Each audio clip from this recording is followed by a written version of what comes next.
From the very first moment, the judge makes one thing clear: this isn't just reckless behavior. It's being treated as something far more serious, something completely out of control. But is it really that bad? Let's watch how it all unfolds. Good morning. Are you Labrian Celestine? Yes.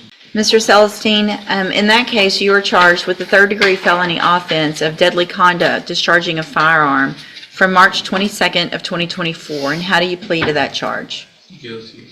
And do you understand, if I follow the agreement that you've made with the district attorney, that you'll be waiving or giving up any right to appeal? Yes, ma'am. And it looks like the agreement that... And just like that, no hesitation at all. A guilty plea this early often points to a deal already set in motion behind closed doors. But here's the twist: those deals never come without conditions. you've reached is the same as what was in the other case that we're going to talk about today, which is a 7-year deferred probation, a $500 fine, and you would be required to follow all of the rules and conditions of probation. Is that your understanding? It's admitted. Is there any evidence that Mr. Celestine's not competent? All right, then I'm going to find that you entered your plea of guilty freely and voluntarily, find that you're mentally competent and you understand the nature and the consequences of that plea. So I have received in cause number 24, DCCR 1303, the pre-sentence report.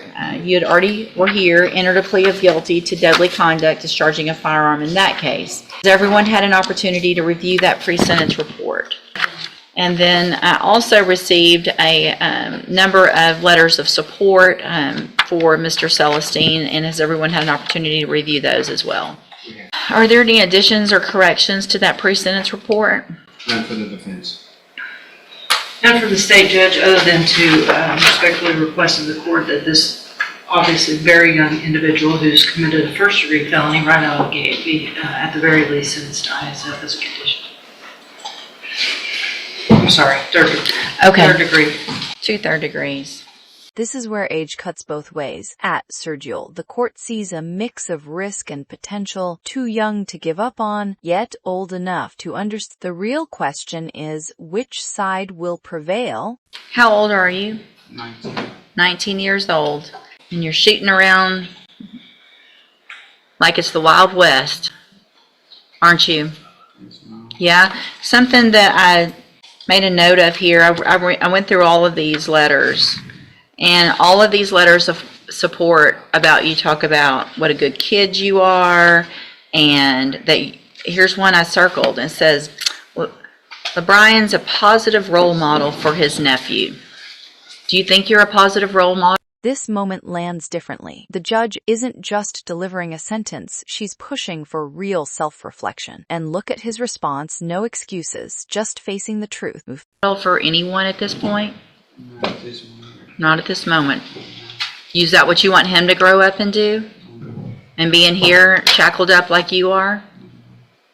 What's all this? What's all these tattoos have to do with? Just like tattoos.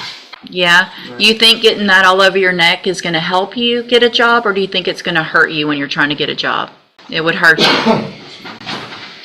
But what I'm doing right now, that's what I was planning on doing. Well, not just a still in court, it's like a family business. He planned on doing that. Right? Do you think it makes people comfortable if you show up and look like that in their homes? And look, I have a tattoo.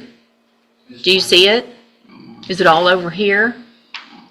What if that pool company falls through? What if you need another job? Right? You got to think about those things. Yes, ma'am.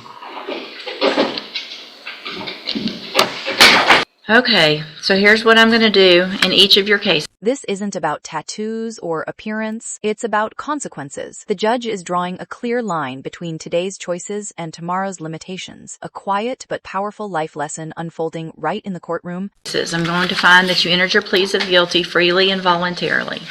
In each case, find sufficient evidence to find you guilty. However, in each case, in cause number 24, DCCR 1303, defer all proceedings, place you on probation for a period of 7 years. That's the agreement that you made with the district attorney. I'm going to order you pay that $500 fine and follow all of the rules and conditions of probation. And I'm going to get to those rules and conditions in just a minute. I'm also going to find insufficient evidence to find you guilty. However, I'm also going to follow the agreement that you made with the district attorney, defer all proceedings and place you on probation for 7 years. You're also ordered to pay a $500 fine in that case and follow all of the rules and conditions of probation. One of the conditions of probation in these cases, in each of them, is that you're going to enter and successfully complete the cognitive track of the ISF program. So that's a 90-day program that is in custody. So you're going to go from the jail to that program. And it is designed to help you make better decisions. All right? You need to take advantage of it. You're still young. Today's opportunity is an opportunity of a lifetime for you because you don't have a felony conviction on your record. There are people who will not let you go to your house, regardless of who you're working for, if you are a convicted felon. Do you understand? So even if it's a family business, you might not be able to work for that business if you have a felony conviction. So if you do everything that you're supposed to while you're on this probation, then you will, at the end